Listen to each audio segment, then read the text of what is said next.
Hello and welcome back to OCD Coded. I'm Erin Brown. I'm a therapist and I have OCD myself, and my goal with this is to help you turn your OCD into a superpower.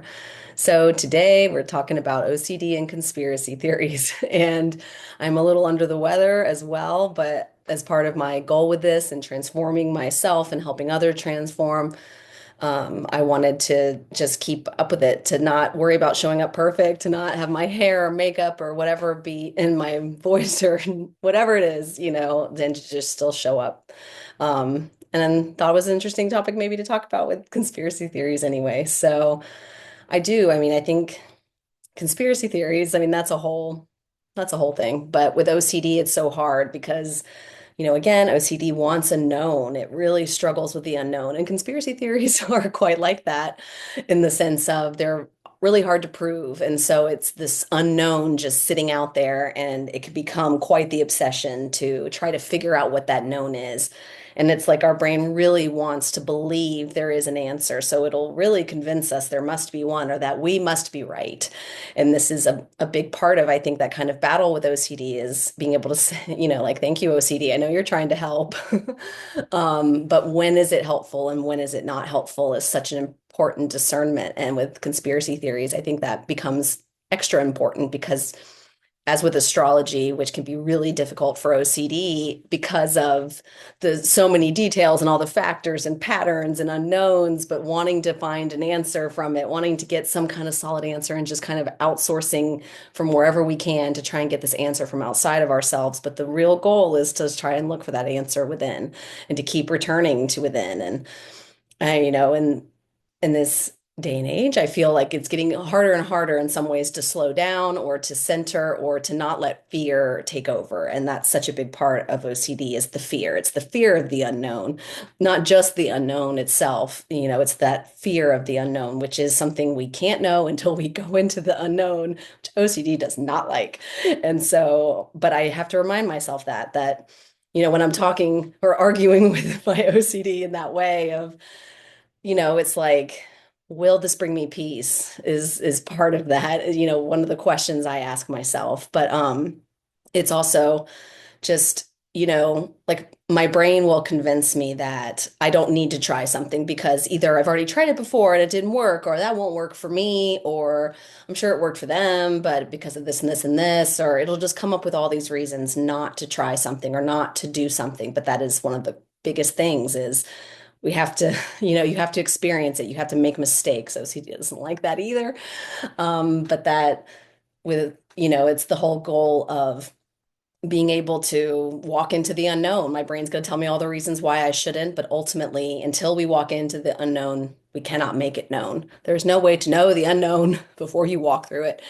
OCD really wishes, and maybe one day one of you will figure that out, and please let me know.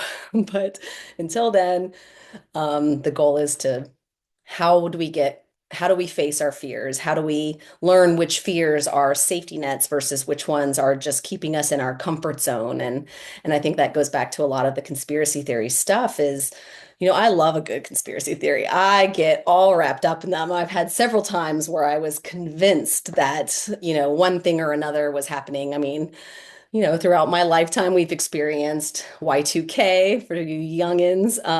In the year 2000, they weren't sure what was going to happen when all the computers like had to switch to 2000 instead of 1999, and they were like, the computers are going to crash and all this stuff. And it was just a huge unknown about what's going to happen on New Year's.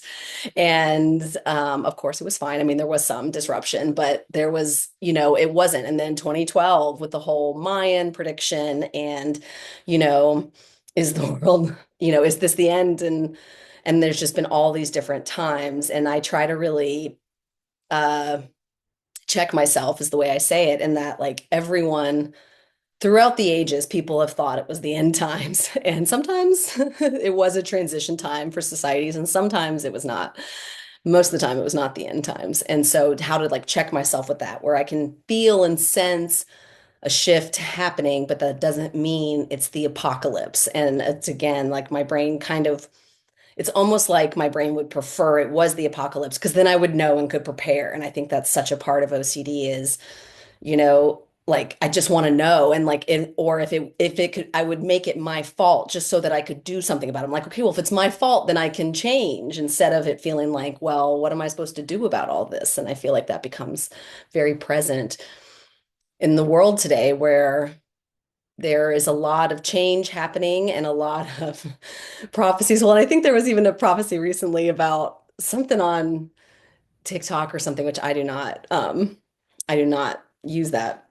But I had heard like so many people thought the rapture was happening. I can't remember what day it was, because some preacher in South Africa said that it was, it was the rapture, and it just became so overwhelming. And so I think of that too with like one of the ways I monitor this the most too is like checking in with my heart rate.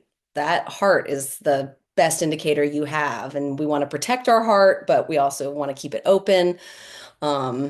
It doesn't have to mean it's open all the time to everything, but how do I keep a fluidity within that? And I'll talk more about that on another video. It makes me think of HRV and like heart rate variability and going up and down. And like we're supposed to be able to go up and down like in rhythm instead of just always up or always down or always in the middle. Like there's supposed to be this variability. And that, so my heart, and I found some research really helpful in thinking about that. We think our brain sends signals to our heart. So like I can think my way into making my heart slow down, but you can't. Like the heart sends signals to the brain. So if my heart is calm, then my brain will be more calm.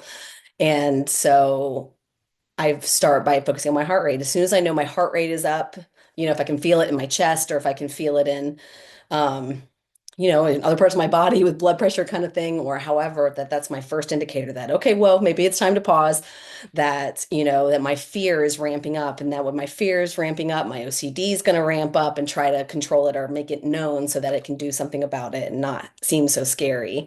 But it's just a great indicator for me that like, okay, nope, the more urgent it feels, usually the more it's just OCD and not something I really need to do, which of course comes with a lot of important discernment about for your own self. Like if it is an imperative thing of safety or whatever needs to be met, but that for me, for 99% of the time, it's not urgent, that there is not an urgent thing that is, but my brain will tell me it is. And so we are going to just keep practicing. This is how I think about it, that we never get perfect at this, because that's another one of those obsessions with OCD is that one day I will be perfect, or if I just do all the hard work now, then later on I won't have to do it. But that's never the case. And so I really use the word practice a lot. We're just going to practice this. We're going to practice it every day. We're never going to get perfect at it. We're going to get better. And I want to like applaud that and, be able to be proud of myself for what I've done without thinking better than anyone else. But I can still be proud of myself and notice I've come this far and I still have a ways to go, but I have come this far and I can keep working, and that ability to hold those two truths at the same time. So I hope that was a good little overview of all of those kind of things. And I would love to hear some of your thoughts about that, and what kind of things that you would like me to talk about maybe on here next too. Hope you have a good one. Talk to you next time.